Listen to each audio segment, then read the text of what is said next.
The room fell silent when the will was read.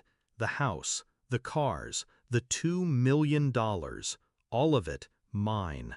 Then the doors opened and they walked in. My parents, the ones who left me 15 years ago, who never called, never wrote, never cared if I lived or starved. Now they smiled, wide and greedy. "We're your guardians," my father announced. "As your parents, we'll help manage everything." I didn't answer, because I didn't need to. My lawyer was already on his way. I was 12 when they abandoned me, dropped at my aunt's door like luggage they no longer wanted to carry. My mother kissed my forehead, my father muttered something about a better life, and they drove away. I stood in the driveway, my aunt's hand on my shoulder, watching the taillights disappear. She raised me. She fed me, clothed me, sat with me through sickness and heartbreak.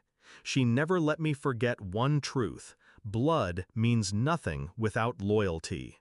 And she was right. They didn't call on my birthdays. They didn't show up at graduations.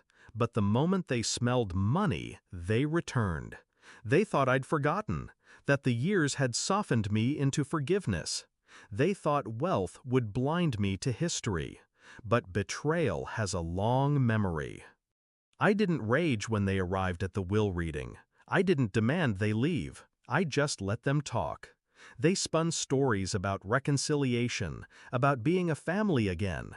My mother even cried, dabbing her eyes with a tissue like she was auditioning for pity. Inside, I was calm, because I knew something they didn't. Before my aunt passed, she and I prepared. We anticipated this moment. She knew who would circle like vultures, and she made sure I had every weapon ready. The double doors opened again. My lawyer entered. Polished suit, briefcase in hand, expression unreadable. He sat beside me, opened a folder, and slid documents across the table. "Guardians?" he repeated, eyes flicking to my parents.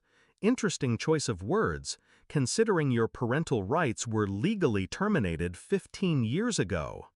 Their faces drained of color. My father's mouth opened, then closed. My mother froze, the tissue trembling in her hand. The lawyer continued, his voice smooth and cutting. "You signed away guardianship in exchange for debt relief. Court documents, irreversible. In the eyes of the law, you ceased being parents long ago." He placed the stamped paperwork on the table. Their signatures glared back at them in black ink. My father stammered, We didn't mean—" The lawyer cut him off. "Which means you have no claim, no rights, no authority over a single cent or property. Attempting to interfere could be construed as fraud, possibly extortion." I didn't look at them. I let the silence sharpen the knife. My mother lunged toward me then, grabbing my hand like she'd just remembered she had a child. "Sweetheart, we only wanted what's best for you." I pulled my hand away. "What's best for me?" I repeated softly. "Where was that when I needed lunch money, or when I was sick at 12 and she sat by my bed all night while you were gone?" Her lips trembled. No words came out. I leaned back, voice steady, almost gentle. "You gave me up. You don't get to reclaim me now. Not for money, not for anything." The lawyer closed his folder with a snap. "This meeting is over." They left without another word. No smiles now, no performance, just pale faces, eyes cast down, like gamblers who lost everything in a single hand. I stayed seated, breathing slowly, feeling the weight lift off me. This inheritance wasn't just wealth. It was proof that loyalty outlasts blood, that family is earned, not claimed. I walked through my aunt's house later that night, the one she'd left me. Her photographs still lined the walls. Her scent lingered in the hallways. It wasn't empty. It was filled with her presence. She had given me more than money. She had given me strength, the clarity to see betrayal for what it was, and the courage to end it cleanly. My parents thought they could erase 15 years of absence with one greedy smile. Instead, they were erased, legally, permanently, undeniably.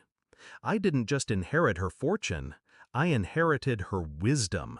And as I stood by the window, looking out over the life she'd secured for me, I whispered one truth into the quiet.